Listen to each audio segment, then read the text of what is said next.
요한일서 2장 7절 8절입니다. 우리 함께 한 목소리로 봉독합시다. 요한일서 2장 7절 8절입니다. 시작. 사랑하는 자들아, 내가 새 계명을 너희에게 쓰는 것이 아니라 너희가 처음부터 가진 옛 계명이니 이 옛 계명은 너희가 들은 바 말씀이거니와 다시 내가 너희에게 새 계명을 쓰노니 그에게와 너희에게도 참된 것이라. 이는 어둠이 지나가고 참빛이 벌써 비침이니라. 아멘. 교환 다 받으셨죠? 네, 오늘은 하나님의 율법 두 번째 시간을 가지려 합니다. 오늘은 이제 이런 내용이에요. 하나님의 말씀이 불신자들에게 필요한가? 하나님의 말씀이 신자들에게만 필요한 것인가? 하나님의 말씀을 어기면 지옥 가는가? 아니면 예수 그리스도로 구원받았으니 하나님의 말씀을 어기면서 살아도 괜찮은가? 그 하나님의 말씀과 관계되어진 내용들을 두 번째 시간으로 정리하려고 합니다. 5절 첫 번째 두 줄을 우리가 함께 읽겠습니다. 시작. 도덕법은 신자에게나 불신자에게 영원토록 순종을 요구하는 구속력을 가진다. 그것은 거기에 포함된 내용 때문에만 아니고 또한 그 율법을 주신 창조자 하나님의 권위 때문이다. 우리가 지난주에 하나님의 말씀을 배울 때 특히 구약 시대의 율법은 크게 세 개의 덩이로 되어져 있다 그랬습니다. 원래는 도덕법이라는 큰 덩이 하나 있는데 그것이 십계명의 두 돌판에 쓰여졌다 그랬지요. 하나님에 대한 것, 그 다음에 사람에 대한 것, 이렇게 두 돌판에 쓰여졌다 그랬고, 하나님에 대한 내용들을 이스라엘 백성들이 잘 알고 깨달을 수 있도록, 그러나 예수 그리스도를 바라볼 수 있도록 주신 내용이 제사법, 의식법이다 그랬습니다. 그래서 제사는 어떻게 지내야 된다, 어린 양을 잡아야 된다, 뭐 이런 내용들은 다 제사와 관계된 내용들은 뭐와 관계된 것이냐면 하나님을 사랑하는 예배와 관계된 내용들이라 그랬어요. 그 외에 사람을 사랑하는 내용들과 관계해서 또 이스라엘 백성에게 주어진 내용이 있는데 그것이 시민법이라 그랬습니다. 우리로 따지면 헌법 같은 거예요. 그 주어진 목적은 하나님 내 이웃을 내 몸같이 사랑하라 그랬는데 어떻게 사랑해야 되는가? 그 내용들을 밝히 보여주는 내용이었다 그랬습니다. 그러나 이 모든 것이 다 예수 그리스도께서 오심으로 완성되어지기 때문에 우리하고는 관계가 없다. 그대로 지킬 필요는 없다. 그러나 그 원리와 내용은, 중심은 그대로 우리에게 남아있다. 이렇게 배웠었죠. 자, 그러면 그 중에 이제 도덕법과 관계해서 오늘 말씀을 나누는데 이 도덕법은 신자나 불신자나, 그죠? 믿는 자나 안 믿는 자나 모두에게 필요한 것이다. 그치? 우리는 하나님의 말씀, 그게 도덕법이라 그래도 그 말씀이 불신자에게는 필요 없을 것이라 생각하죠. 그죠? 근데 뒤에도 나오겠지만 하나님의 말씀은 불신자에게도 필요하다. 신자에게도 필요하다. 그래서 그것을 구속력을 가진다. 이렇게 표현했어요. 자, 우리 로마서 1장 13장 8절에서 10절을 같이 읽읍시다. 시작. 피차 사랑의 빛 외에는 아무에게든지 아무 빛도 지지 말라. 남을 사랑하는 자는 율법을 다 이루었느니라. 간음하지 말라, 살인하지 말라, 도둑질하지 말라, 탐내지 말라 한 것과 그 외에 다른 계명이 있을지라도 내 이웃을 내 자신과 같이 사랑하라 하신 그 말씀 가운데 다 들었느니라. 사랑은 이웃에게 악을 행하지 아니하므로 그러므로 사랑은 율법의 완성이니라. 아멘. 불신자는 사랑하지 않아도 된다. 그런 건 아니라 그랬어요. 신자와 불신자에게 다 소용한 내용들이다. 요한일서 2장 7절 8절을 오늘 우리가 본문으로 함께 읽었는데, 하나님께서 주신 옛 계명, 그 내가 너에게 새로운 계명을 주는데 그것은 다른 것이 아니다.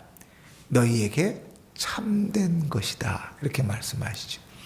그러니 하나님의 말씀은 신자나 불신자에게 내용뿐만 아니라 그 말씀하신 이의 권위에 있어서도 누구나 다 지켜야 되는 것이다 하는 거예요.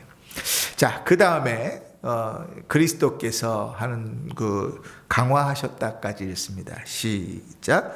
그리스도께서 구약의 도덕법을 순종해야 할 우리의 책임을 어떤 방법으로도 폐하시지 않고 도리어 강화하셨다. 우리가 지난주에 하나님을 예배하는 내용과 관계에서 1에서 4계명과 관계에서는 이스라엘 백성들에게 제사법, 의식법을 줬다 그랬어요. 또 사람을 사랑하는 일과 관계에서는 시민법을 줬다 그랬습니다. 그런데 그 모든 것들이 예수 그리스도께서 오심으로 다 완성되어졌다. 더 이상 우리가 지킬 이유는 없다. 그랬습니다. 우리가 비근한 예로 그런 예를 하나 들었어요. 돼지고기 구약시대에 따라 먹어야 됩니까? 먹지 말아야 됩니까? 먹으면 큰일 나죠. 그죠? 부정하죠. 근데 드세요, 안 드세요? 왜 먹어요? 하나님 말씀 먹지 말라 그랬는데. 그지? 우리가 그렇게 따를 이유가 없다. 그리스도로 인해서 완성된 다음에는. 그죠? 그러나 그렇게 됐으니까 도덕법도 예수님이 오셨으니까 따를 필요가 없는가? 성경을 우리가 다 따라갈 필요가 없는가? 구약 성경의 율법대로 우리가 다 따를 필요가 없는가? 아니다. 아니다. 오히려 하나님께서 예수 그리스도로 말미암아 그 뜻을 더 밝히 드러내 보이셨다. 예를 들면 이런 말씀이 있죠. 살인하지 말라. 그렇지? 하나님 살인하지 말라. 그러니까 우리 중에는 살인한 사람이 없지요. 그지요? 살인하지 말라 그 말씀 순종해서 우리는 사람을 죽인 적이 없습니다. 우리는 말씀을 잘 지켰습니다. 근데 예수님께서 이렇게 얘기하세요. 너희가 살인하지 말라는 말을 들었으나 미워하는 자마다 살인하는 자라. 나가라 하는 자마다 살인하는 자라. 그러니까 입을 함부로 흉보면 살인하는 자가 되는 거예요. 입으로 내뱉지 않아서도 마음속에 미워하면 이미 살인하는 자가 되는 거예요. 그러니 하나님의 말씀이 보다 더 완벽해졌습니까? 지키기도 어려워졌습니까? 쉬워졌습니까? 어려워졌죠. 그치? 훨씬 더 어려워졌죠. 옛날에는 칼로 사람을 찌르지만 않으면, 죽이지만 않으면 됐는데 지금은 어려워요. 마음도 미워하면 안 되고 입으로도 욕하면 안 되고 더 어려워졌어요. 근데 왜 더 어려워졌는가? 원래 하나님께서 그 말씀을 주신 이유가 거기에 있다. 하나님께서 그것을 폐하시려는 것이 아니라 그 뜻을 더 온전하게 드러내려 하시는 것이다. 너희가 눈에는 눈, 이에는 이로 갚으라, 그렇게 말하였는데 하나님께서 우리에게 상한 선을 거준 것이 아니라 우리의 악함 때문에 가장 하한 선을 거주신 거라고요. 그 선마저도 없으면 우리는 눈을 상하게 해도 사람을 죽일 것이고 이를 상하게 해도 그 집안을 멸망시킬 것이 사람의 악함이니까 그 최저의 선으로 주신 것이라고. 그러나 주님 그리스도로 인하여 그리스도의 이 땅에 오심으로 그 눈에는 눈, 이에는 이가 어떻게 변했어요? 사랑하라. 누구까지도? 원수도 사랑하라. 이렇게 바뀌었죠. 그러니까 하나님의 말씀이 없어진 게 아니라 오히려 더 강화되었다. 마태복음 5장을 읽습니다. 시작. 내가 율법이나 선지자를 폐하러 온 줄로 생각하지 말라. 폐하러 온 것이 아니요 완전하게 하려 함이라. 진실로 너희에게 이르노니 천지가 없어지기 전에는 율법의 1.1획도 결코 없어지지 아니하고 다 이루리라. 그러므로 누구든지 이 계명 중에 지극히 작은 것 하나라도 버리고 또 그같이 사람을 가르치는 자는 천국에서 지극히 작다 일컬음을 받을 것이요 누구든지 이를 행하며 가르치는 자는 천국에서 크다 일컬음을 받으리라. 로마서 3장입니다. 그런즉 우리가 믿음으로 말미암아 율법을 파기하느냐? 그럴 수 없느니라. 도리어 율법을 굳게 세우느니라. 아멘. 자, 이상의 말씀만 봐도 구약 성경의 말씀을 더 이상 우리는 지키지 않아도 된다가 아니라 오히려 구약의 말씀이 더 온전히 드러난 말씀들을 보는 거죠. 그러니 신구약 성경을 다 가지고 있는 우리로서는 어떻게 더 하나님을 잘 섬길 수 있는가가 그 말씀 속에 드러나는 것입니다. 자, 6절 첫 두 절을 두 줄을 읽습니다. 시작. 참된 신자는 행위의 언약 아래에 속하지 않으므로 율법에 의하여 의롭다함이 되거나 혹은 아주 망하도록 정죄되지 않는다. 자, 여기 행위 언약이라는 말이 나왔어요. 자, 행위 언약, 언약은 다 은혜로 주시는 언약이라서 은혜 언약인데 굳이 우리가 인류의 역사 가운데 언약을 둘로 나누면 그 은혜로 받은 언약을 행위 언약과 은혜 언약으로 나눈다 그랬어요. 자, 행위 언약은 어디서 누구에게 주어진 언약이죠? 그죠? 에덴 동산에서 아담에게 아직 죄를 짓기 전에. 그죠? 그 왜 행위 언약이라 그러는가? 하나님이 말씀하시는 것을 그대로 순종하여 지키면 영생을 얻고 하나님 말씀하신 것을 어기면 사망에 이르기 때문에. 그래서 그 하나님 말씀하신 게 뭐예요? 동산 중앙에 있는 나무의 열매를 먹으면 반드시 죽을 것이다. 먹지 않으면 영원히 살 것이다. 먹지 않으면. 그래서 그 아담이 먹느냐 안 먹느냐의 행위를 통하여 영원히 살고 죽는 일이 결정되기 때문에 우리가 이해하기 쉽게 행위 언약이라 그랬어요. 그런데 아담이 먹었어요, 안 먹었어요? 먹었죠. 그래서 더 이상 사람은 죽었어요. 반드시 정령 죽으리라 하신 말씀대로 죽었으니 죽은 자에게는 더 이상 소망이 있어요, 없어요? 없어요. 죽으면 소망이 없어요. 소망이 없으니까 이제부터 하나님과 맺는 모든 언약은 다 뭘 수밖에 없어요? 은혜일 수밖에 없어요. 우리 입장에서 할 수 있는 일이 아무것도 없으니까 송장은 아무것도 할 수 없어요. 그러니 언약을 맺었다면 그것은 다 은혜로 맺은 언약이에요. 자, 그 얘기하고 있는 거예요. 신자는, 참된 신자는 행위 언약 아래 있지 않으니까. 다시 말하면 내가 하나님의 말씀을 지킴으로 영생을 얻는 것이 아니기 때문에, 은혜로 구원을 얻은 것이기 때문에 율법에 의해서 율법을 지키지 않는다고 해서 뭐하지 않는다? 아주 망하지도 않는다. 지옥 가지도 않는다. 하나님 말씀대로 순종하지 않는다 그래서 신자가 지옥 가지 않는다. 이 말씀을 우리가 잘 이해해야 돼. 뒤에 이제 말씀과 연결되어지는데 참된 신자는 끝까지 하나님의 말씀을 거절하지 않아요. 완악하게 거부하지 않습니다. 성령께서 그렇게 두지 않아요. 끝까지 거절하는 것은 불신자라 이렇게 보여져요. 오히려 성경을 통해서는. 그런데 어찌됐든 우리가 하나님의 말씀을, 율법을 어기는 일에 있어서도 우리는 영원히 멸망하진 않는다. 뒤에 나오겠지만 그 죄 때문에 죄의 대가는 받는다. 벌은 받아요. 반드시 벌은 받지만 그 벌이 영원한 죽음은 아니다. 자, 6장 로마서 6장 14절이 있습니다. 시작. 죄가 너를 주장하지 못하리니 이는 너희가 법 아래에 있지 아니하고 은혜 아래에 있음이라. 로마서 8장 1절입니다. 그러므로 이제 그리스도 예수 안에 있는 자에게는 결코 정죄함이 없느니라. 그죠? 그러니까 참된 신자는, 전제를 잘 기억하세요. 참된 신자는 죄를 짓는다고 그것이 사망, 지옥에 이르지는 않는다.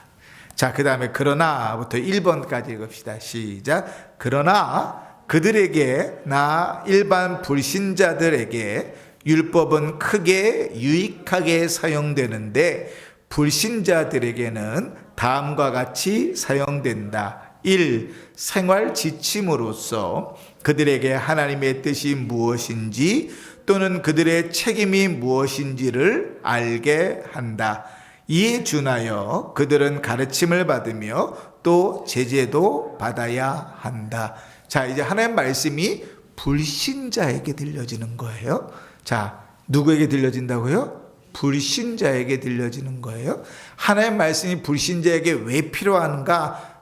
유익이 있는데 그 첫 번째가 뭐냐면 하나님의 말씀이 그들이 하나님의 뜻이 무엇인지를 깨닫고 하나님께서 어떻게 살기를 원하시는지를 깨닫게 한다. 그러니까 불신자에게 하는 얘기예요. 신자는 당연한 일이에요. 불신자에게 주의 말씀이 들려졌을 때 하나님의 뜻이 무엇인지, 사람이 어떠한 책임을 갖고 살아야 되는지를 하나님의 말씀이 깨달아 알게 한다. 이상하죠? 신자에게 요구하는 내용 같은데 지금 불신자에게 요구하는 거예요. 자, 갈라디아서 5장 14절 있습니다. 시작. 온 율법은 내 이웃 사랑하기를 내 자신같이 하라 하신 한 말씀에서 이루어졌나니. 하나님의 말씀을 들으면 불신자들도 뭐를 알아요? 사랑해야 되는구나. 안단 말이에요. 하나님의 말씀이 불신자에게도 깨달아 알게 해요. 자, 2번 읽습니다. 시작. 그들로 하여금 그들의 성품과 심령과 생활이 죄악으로 더러워진 사실을 발견케 하며. 불신자에게 하는 얘기입니다. 불신자에게 하나님의 말씀이 들려졌을 때 그들이 뭘 깨달은다고요? 내가 참 죄인이구나. 불신자가 이 정도면 신자는 주의 말씀을 들으면서 내가 죄인이구나. 내 죄를 보는 건 당연한 거죠. 하나님의 말씀이 불신자에게 들려졌을 때 그들이 죄인인 사실을 말씀으로 깨닫는 거예요. 그러니 복음을 전할 때 주의 말씀을 전해야 되겠습니까? 안 전해야 되겠습니까? 전해야 되겠죠. 하나님 당신은 사랑하십니다. 그런데 당신은 죄인입니다. 죄의 삭은 사망이라 그랬으니 당신은 지옥에 떨어질 것입니다. 하나님의 말씀이 듣기 껄끄러워요. 실제로 전도를 하다 보면 사람들이 그래요. 버럭 화를 내는 사람이 있어요. 내가 얼마나 잘 살았는데, 법 없이도 살려고 얼마나 착하게 살려고 노력했는데 내가 죄인이라고 버럭 화를 내는 사람이 있어요. 그런데 어떤 사람은 그 말씀을 듣고 회개한다고요. 하나님께서 요나를 니느웨 성으로 보내십니다. 아수르 민족은 하나님을 믿는 민족이 아니에요. 오히려 하나님을 믿는 민족을 정벌하는 민족이잖아요. 그런데 하나님께서 말씀대로 니느웨 성에 가서 말씀을 전하기 시작했는데 아직 반도 안 갔어요. 그런데 주의 그 말씀에 니느웨 사람들이 뭐 하죠? 회개한다고. 회개한다. 어떻게 회개해요? 어린아이부터 어른까지, 왕에서부터 짐승까지 다 금식하며 회개한다. 하나님의 말씀이 들려지는 거예요. 주의 말씀이 들려져서 내가 죄인이구나, 죄악으로 더러워졌구나, 죄로 망하겠구나 하는 말씀이 들려지는 거예요. 누가? 불신자가. 그러니까 말씀을 전해야 돼요. 말씀을. 로마서 3장 20절 읽습니다. 시작. 그러므로 율법의 행위로 그 앞에 의롭다 하심을 얻을 육체가 없나니 율법으로는 죄를 깨달음이라. 하나님 말씀을 전하면 그 말씀으로 자기 죄가 드러나는 거예요. 자, 3번 읽습니다. 죄가 드러날 뿐 아니라 시작. 그들은 율법에 의하여 자신을 점검함으로 더욱 죄책을 느껴 겸손해지며 또한 죄에 대한 증오감을 가지게 되며. 자, 아까 말씀을 듣고 내가 더러운 죄인이구나를 깨닫는다 그랬잖아요. 그러나 거기서 끝이지 않고 거기서 한 걸음 더 나아가서 내가 죄인이구나 그러면서 뭐 하게 돼요? 그 죄에 대한 책임, 그 죄로 인해서 하나님 앞에 겸손하게 돼요. 그리고 죄를 미워하게 돼요. 자, 다시 한번 얘기합니다. 이게 지금 신자에게 얘기하는 게 아니에요. 불신자에게 얘기하는 거예요. 불신자에게 하나님의 말씀이 들려지면 불신자도 죄로 인해서 자기의 죄를 발견하고 그 죄책 때문에 하나님 앞에 겸손해지고 죄를 미워하게 된다고요. 그럼 하물며 신자가 하나님의 말씀을 듣고 내가 죄인인 줄 아는데, 이게 죄인 줄 아는데 그 죄가 너무나 사랑스러워 미워하지 않고 증오하는 마음이 생기지 않아. 그럼 문제가 있는 거예요. 문제가. 그지? 불신자도 죄책으로 겸손해지고 죄를 증오하게 된다고 하면 신자에겐 당연히 있어야 되는 모습이죠. 로마서 7장 9절 읽습니다. 시작. 전에 율법을 깨닫지 못했을 때에는 내가 살았더니 계명이 이름에 죄는 살아나고 나는 죽었도다. 14절. 우리가 율법은 신령한 줄 알거니와 나는 육신에 속하여 죄 아래에 팔렸도다. 내가 죄인이구나 깨달으면 불신자는 죄 앞에 겸손해지고 죄를 미워하게 된다. 자, 이 과정들이 다 불신자가 신자가 되어지는 과정이에요. 그죠? 하나님의 말씀이 그 안에 어떻게 역사하는가를 보여주는 과정이에요. 자, 그리고 이제 4번 옵니다. 드디어 와요. 따라서 그들이 그리스도를 절실히 요구하게 되고 또한 그의 온전하신 순종을 대신 속죄의 의로 받아들이게 될 수 있다. 비로소 내 죄를 대신 속죄할 씻을 그리스도가 필요하구나 하는 사실을 인식하고 예수를 찾게 된다고요. 이제서야 비로소 주님, 내가 참 죄인 중에 괴수입니다. 주님, 제가 참 죄인입니다. 날 용서해 주십시오. 내 죄를 사해 주십시오. 주님이 필요합니다. 이 단계까지 온다고요. 이게 불신자에게 말씀이 필요한 이유입니다. 자, 그러면 신자에게 여기서 이제 우리가 막 꼬꾸라져야 되는데 우리가 신자니까. 자, 그리고 1번까지 읽습니다. 시작. 그리고 거듭난 자들 참 신자들에게도 율법이 필요하다. 1. 죄에 대한 율법의 금령들은 신자로 하여금 옛 성품의 소원을 견제하는 데 필요하고 뭐 한다고요? 하나님의 말씀은 내가 죄를 지으며 살아가는 일들, 예수 믿기 전에 살아갔던 그 삶의 모습들을 견제하는 일에 필요하다. 그러니까 하나님의 말씀이 들려지지 않으면 내 삶을 억어하는 일이 쉽지 않죠.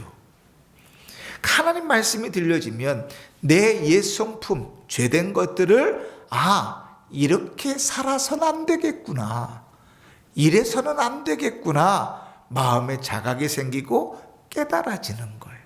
자, 시편 119편 읽습니다. 시작. 주의 말씀을 지키려고 발을 금하여 모든 악한 길로 가지 아니하였사오며. 말씀이 들려져야 이게 맞는지 틀린지 분별이 되죠. 그죠? 그러니까 하나님의 말씀이 들려지면 내가 이렇게 살면 안 되겠구나 이런 마음이 생긴단 말이에요. 그래도 견제하게 되는 거죠.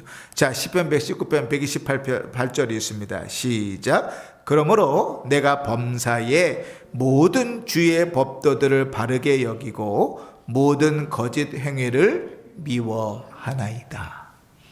하나님 말씀이 우리를 그렇게 만들어 간다는 거예요. 근데 여기에 멈추지 않습니다. 자, 2번 읽습니다. 시작. 불순종에 대한 율법의 경고들은 신자들에게 그들의 죄값을 보여주며 따라서 현세에 그들이 죄 때문에 무슨 고난을 기대해야 함을 보여준다. 그들이 참된 신자들이니만큼 율법의 저주, 영원한 멸망의 저주에서는 해방되지만, 자, 이 말씀을 우리가 잘 생각할 필요가 있습니다. 예수를 믿으니까 예수님께서 우리의 모든 죄를 사하셨습니까? 사하셨습니다. 할렐루야. 아멘이지. 어떠한 죄를 지어도 하나님 우리 모든 죄를 용서하십니다. 할렐루야. 아멘이지. 그 어떠한 죄가 내가 무슨 죄를 짓더라도 나를 지옥으로 끌고 가지 못합니다. 맞습니까? 할렐루야. 아멘이죠. 그러나 여러분 꼭 기억하십시오. 그 죄의 대가를 치른다고요. 언제? 현세에서. 성경이 그것을 보여준다.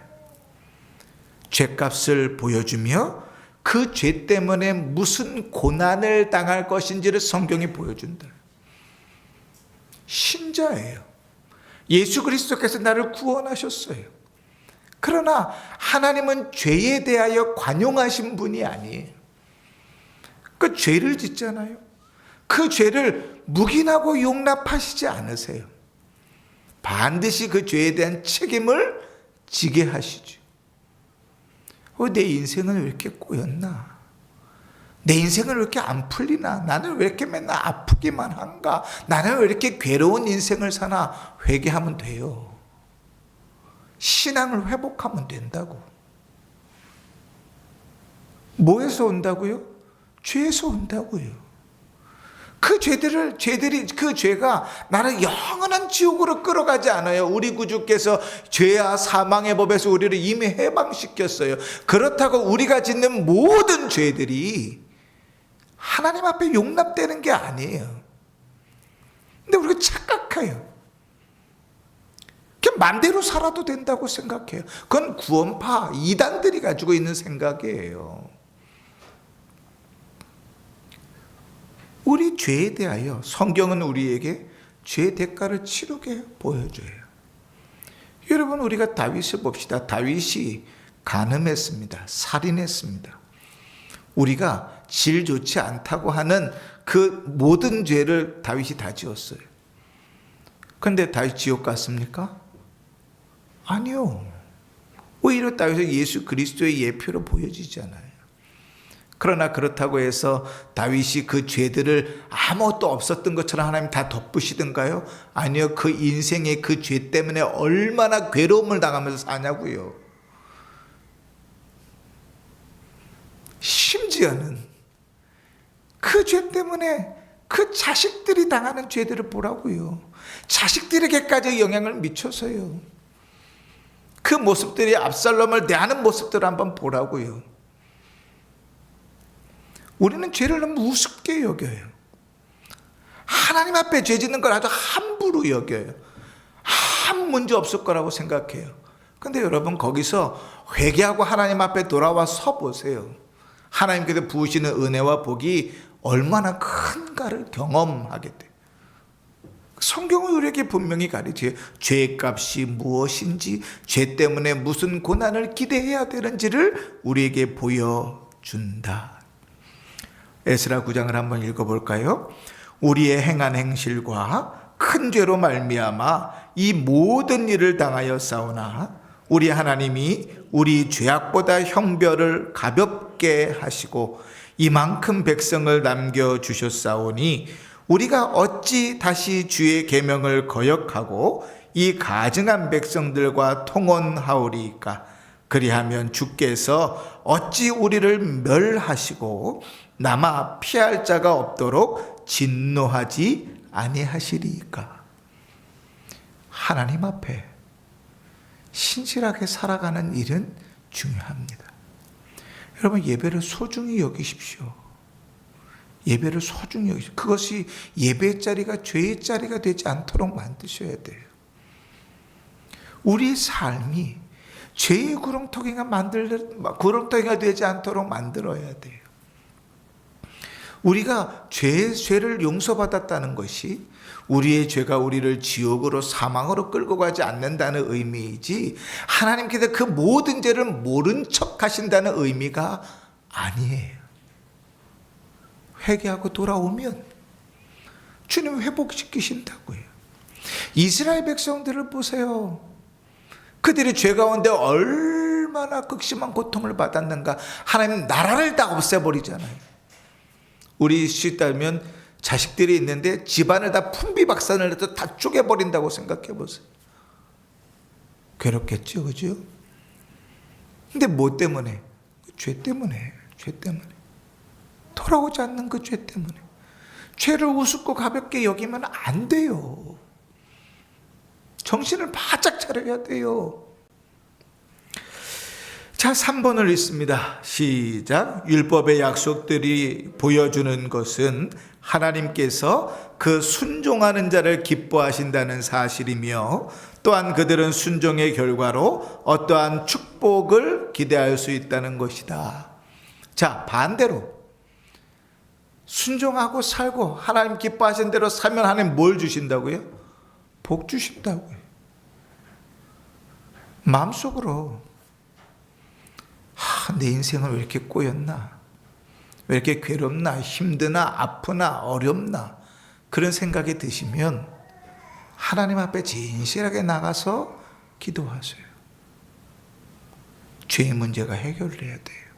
뽑혀야 될 문제들이 있어요. 그러나 하나님을 순종하면 거기에 은혜와 복을 부어주세요. 이상하죠? 순종하는 것은 당연한 거예요. 그죠? 자, 우리 이렇게 생각해 봅시다. 자, 하나님 앞에 나와 예배 드리는 건 당연한 겁니까? 아닙니까? 그 당연한 거죠. 그 예배를 대충 드려야 됩니까? 정성을 다해서 드려야 됩니까? 근데 예배 시간에 정성을 다해서 드리지 않고 막 들이눕고 자고 딴짓하고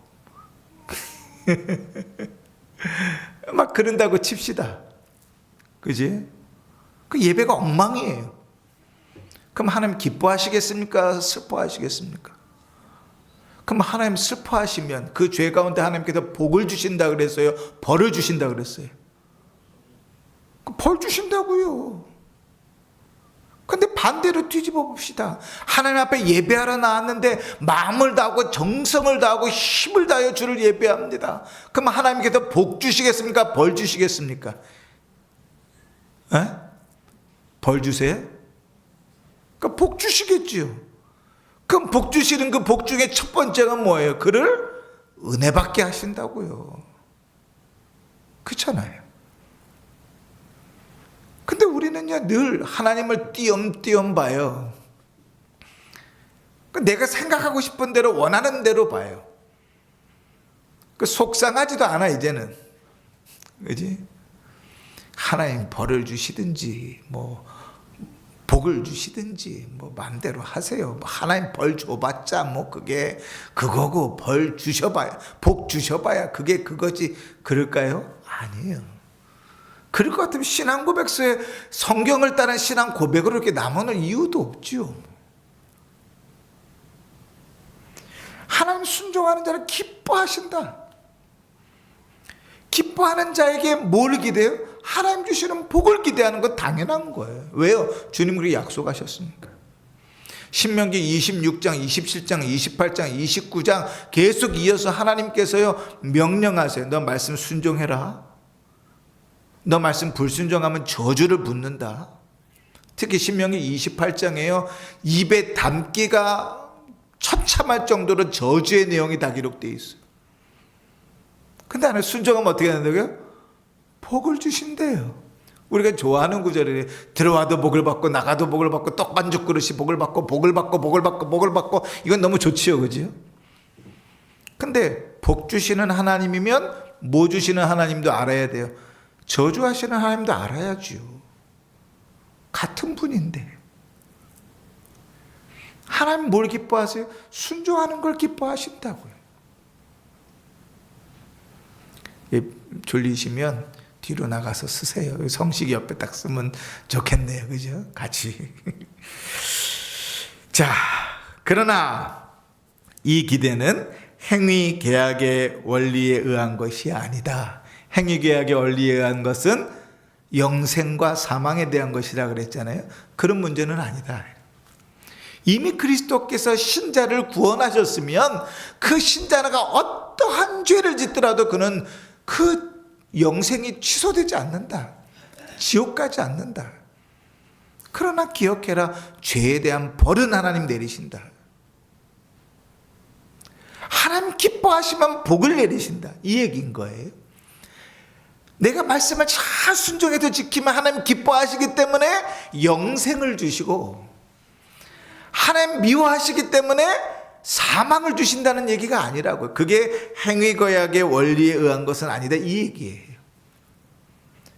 우리 구원에는 문제가 없어요. 그러나 이 땅을 사는 동안에 하나님이 기뻐하셔서 너희에게 복을 주실 것이냐, 하나님께서 슬퍼하셔서 너에게 벌을 내리실 것이냐는 뭐에 달렸다고요? 너희의 삶에 달려있다고요. 너희의 삶에. 자, 계속해서 읽습니다. 율법의 사역은. 시작.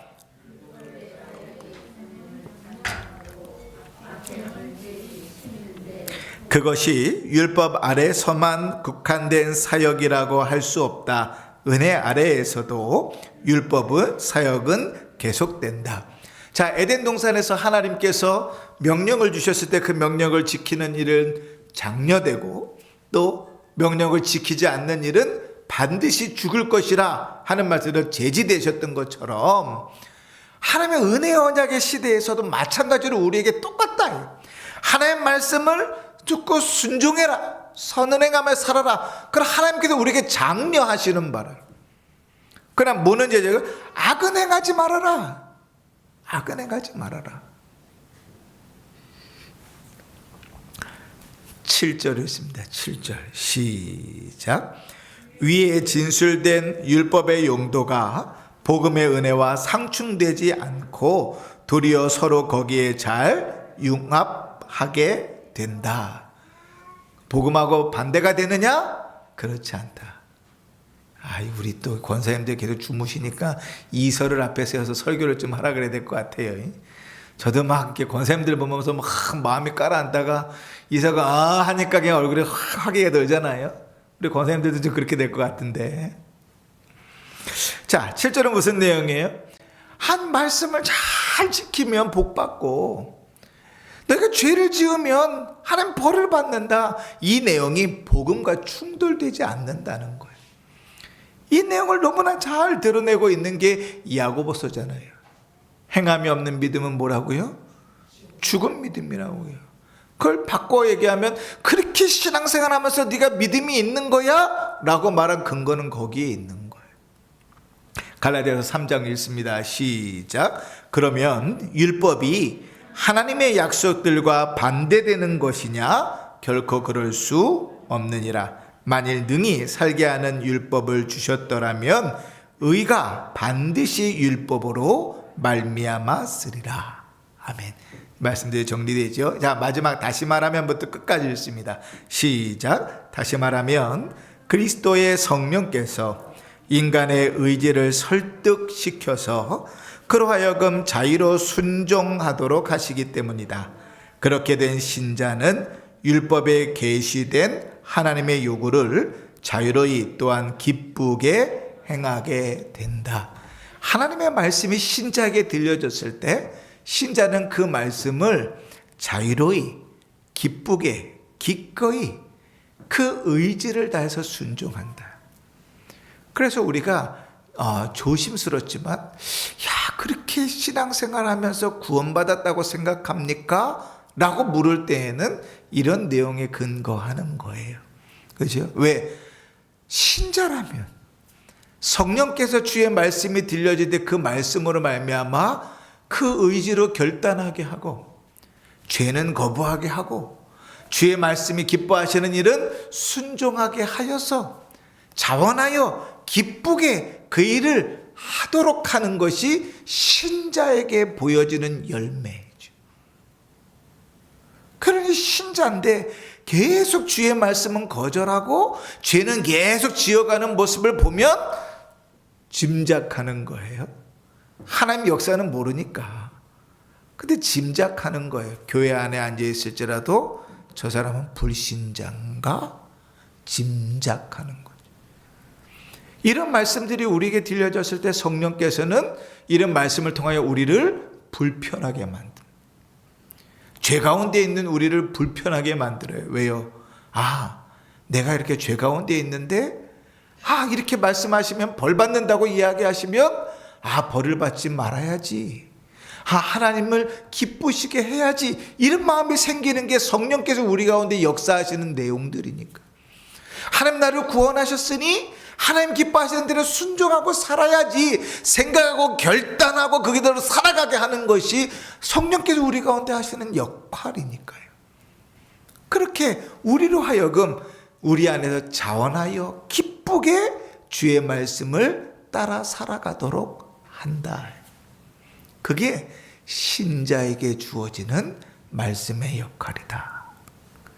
자, 불신자나 신자나 다 말씀이 필요합니까? 안 필요합니까?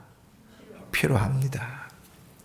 불신자도 하나님 말씀을 들으면 죄를 깨닫고 자기를 겸손히 낮추고 죄를 미워하고 그리스도를 찾는 게 정상이에요. 불신자도. 신자라면 더더군다나 하나님의 말씀이 들려졌을 때 그 말씀을 따라 순종하지 않을 때 하나님께서 벌을 내리신다는 사실을 명확히 보고 순종하는 자에게 복 주신다는 사실을 우리가 명확히 믿는다면 내가 하나님 미워하는 짓만 하고 살아야 되겠구나 라고 생각하지 않고 하나님 기뻐하는 일 하면 살아야 되겠구나. 그래서 내가 복 받고 살아야 되겠구나. 그렇게 스스로 자원하여 기쁘게 결단하고 살아가는 것이 신자에게 주어진 말씀의 역할이다.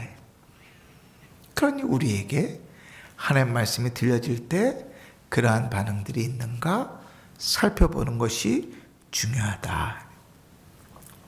마무리합니다. 성령께서 우리로 하여금 스스로 순종하도록 우리를 설득하셔서 하나님 말씀에 순종하게 하십니다. 우리가 듣는 성경의 말씀들, 설교의 말씀들, 성경을 읽는 내용들을 통해서 하나님께서 우리를 설득하세요. 죄를 미워하게 만드시고 죄에서 벗어나게 만드시고 하나님 기뻐하시는 이들을 순종하려는 의지를 우리 안에 불어넣으십니다. 그러므로 우리는 율법을 통해서 힘써 하나님 말씀에 순종하고 죄를 거부하는 삶들을 살 수 있습니다. 이게 하나님의 말씀, 율법, 성경이 우리에게 주는 유익입니다. 이런 말씀을 따라 주님이 기뻐하시는 삶들을 힘써 살아가는 성도들 되시기를 바라고 죄는 모양이라도 버리는 그런 은혜 가운데 살아가는 성도들 되시기를 주의 이름으로 축원합니다. 아멘. 찬송가